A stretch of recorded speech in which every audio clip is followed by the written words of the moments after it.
Hello student. Today's topic of discussion is vernal keratoconjunctivitis. It is also known as the spring catarrh. But before starting to the main topic, I will explain you the basic anatomy of the conjunctiva. Basic anatomy of conjunctiva. Conjunctiva is the clear thin mucous membrane that covers front surface of the eye and the inner surface of the eyelid. It stretches from lid margin to the limbus. Part of the conjunctiva: palpebral conjunctiva, bulbar conjunctiva, and farnesial conjunctiva. Palpebral conjunctiva. This portion covers the inner surface of both upper and the lower eyelid. It is also called the tarsal conjunctiva because it is firmly adhered to the tarsus. It is divided into the marginal conjunctiva. Extend from the lid margin to about 2 mm on the back of the lid up to the shallow groove called the sulcus subtarsalis. Tarsal conjunctiva. It is highly vascular, firmly adhered to the whole tarsal plate in the upper lid and the half width to the lower lid. Orbital part of the palpebral conjunctiva lies between the tarsal plate and the fornix. Bulbar conjunctiva. This portion of conjunctiva covers the anterior part of the sclera. It is freely movable over the sclera except near cornea. A 3 mm ridge of bulbar conjunctiva around the cornea is called the limbal conjunctiva, where the conjunctiva, Tennant's capsule and epiascleral tissue are fused into the dense tissue. At the limbus, the epithelium of the conjunctiva become continuous with that of the cornea.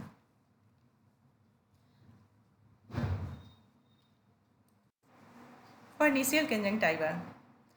It joined the bulbar conjunctiva with the palpebral conjunctiva.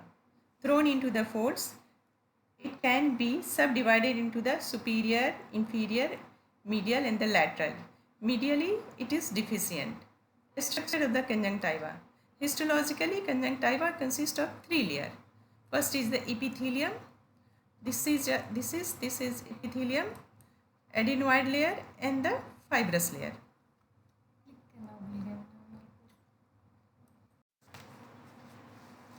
Epithelium of the conjunctiva is non-keratinized. Layers of the epithelial cell in the conjunctiva varies from region to region. Marginal conjunctiva, 5-layer stratified squamous type. Tarsal conjunctiva, 2-layered, superficial cylindrical and the deep flat cells. Fornix and the bulbar conjunctiva, it is 3-layered, superficial cylindrical, middle polyhedral and the deep cuboidal. Limbal conjunctiva, many layer and stratified squamous type. Adenoid layer. It consists of loose connective tissue containing the leukocytes, not present since birth but developed after 3 to 4 months of the life. For this reason, conjunctival inflammation in the infants doesn't produce the follicular reactions. Fibrous layer consists of meshwork of collagenous and the elastic fibers, thicker than the adenoid layer, contain the muscles and the vessels and the nerves, blend with the underlying Tennant's capsule in the region of bulbar conjunctiva. Conjunctiva contain 2 types of the gland: mucin secreting glands. Goblet cell, it is located in the epithelium. Glands of Henle. This is red point is the glands of Henle present in the upper and the lower lid, and gland of Monge. It is present in the limbal conjunctiva. These glands secretes mucin, which is essential for the weighting of the cornea and the conjunctiva. Accessory glands, gland of Krause, this one, and the gland of Wolferin. Coming to the main topic, vernal keratoconjunctivitis or spring catarrh. Vernal keratoconjunctivitis derived from the Greek word meaning occurring in the spring. It is a serious form of allergic conjunctivitis. It defined as a recurrent bilateral self-limiting inflammation of the conjunctiva occurring in the hot weather. Etiopathogenesis. It is due to type 1 IgE mediated hypersensitivity reaction via the mast cell release. Predisposing factor: age 5 to 10 years, sex, boy are more affected than the girls, season more common in the summer, hence the name spring catarrh seems to be misnomer.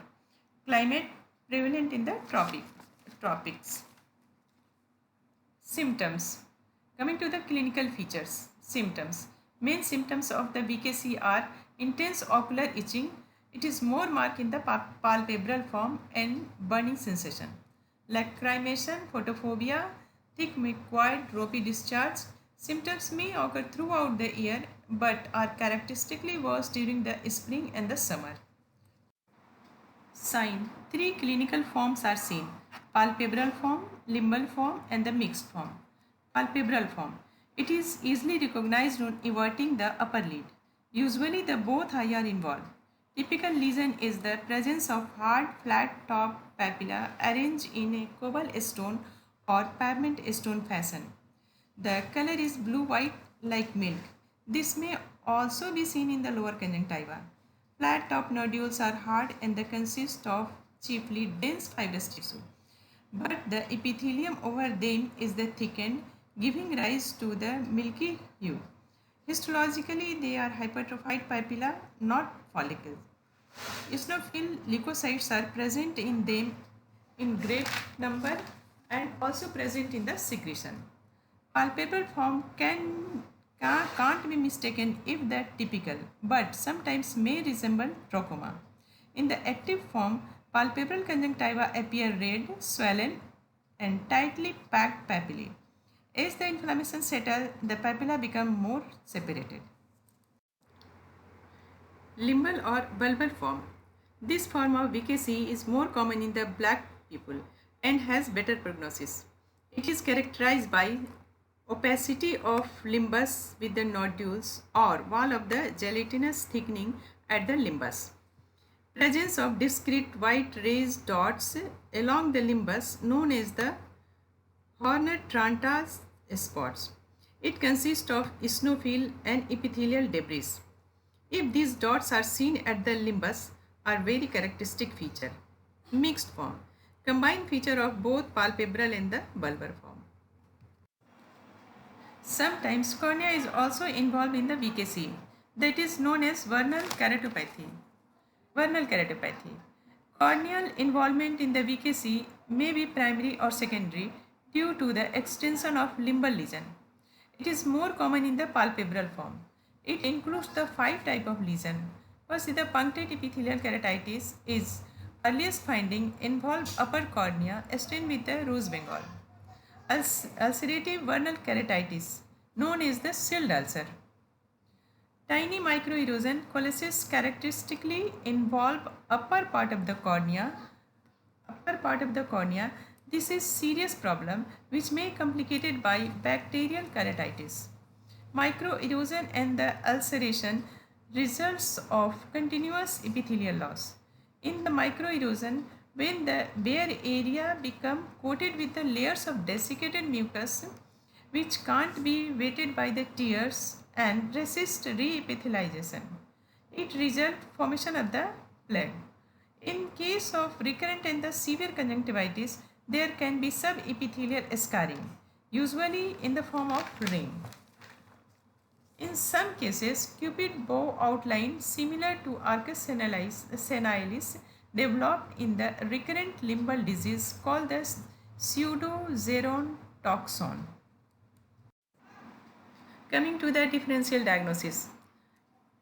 Vernal keratoconjunctivitis is differentiated from atopic keratoconjunctivitis and trachoma.